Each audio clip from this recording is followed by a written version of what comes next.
রোস্টের মুরগি মাখা রাখবো। সবার আগে আমি দিচ্ছি লবণ, যে 6টা মুরগি আছে। তারপর দিব আদা বাটা, দিচ্ছি রসুন বাটা। পরে এখানে দিব আমি লেবু, এই যে লেবু দিয়ে দিচ্ছি। আমি এখানে একটু দিব হচ্ছে মরিচ পাউডার দিব একটু।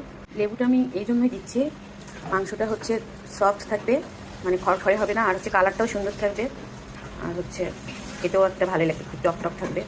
এটা আসলে ভাজার পরে একটু আর মাছ মাংসের মধ্যে যে একটা গন্ধ থাকে, লেবু দিলে কিন্তু ওটাও থাকবে না। এই জন্য আমি এই জন্য লেবুটা ব্যবহার করলাম, বা অনেক সবাই তো করে, আমিও করলাম। আমি একটু গরম মশলা পাউডার দিয়ে দিলাম, কারণ যেন মাংসটা ওইভাবে অতটা ভাজবো না, হালকা ভেজে নেবো। এই জন্য আমি পরে একটু সয়া সস দিব, এটা ভাজার পরে আমি আবার মাখাবো, তখন সয়া সসটা দিলেও খাবারের একটা সুন্দর স্বাদ আসে আর কালার আসে এবং জুসি হয়। এই জন্য সয়া সসটা রোস্টের মধ্যে দিব। যে মাংসটা আমি 30 মিনিটের মতো রেখে দিব, তারপর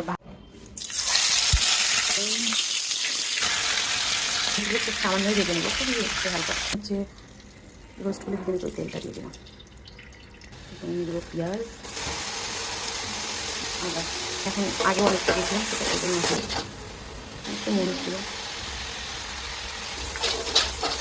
কষাবো।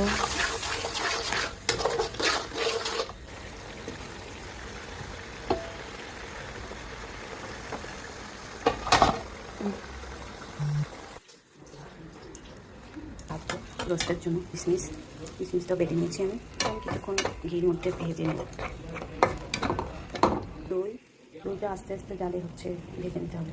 বাদাম আর হচ্ছে কিশমিশ আর দইটা আমি অল্প আস্তে জালে অনেকক্ষণ, প্রায় 10 মিনিট ভেজে নিয়েছি, আবার পরে চলে জাল দিয়ে ভেজে নিচ্ছি। আমি এটাতে পানি দেবো, তারপর এটা আমি রোস্টের মধ্যে দিয়ে দেবো।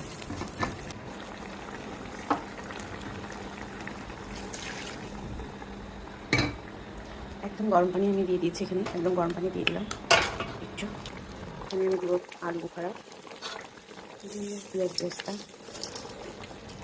আমি কম দিয়েছি, বেসাটা দেবো, দিয়ে আবার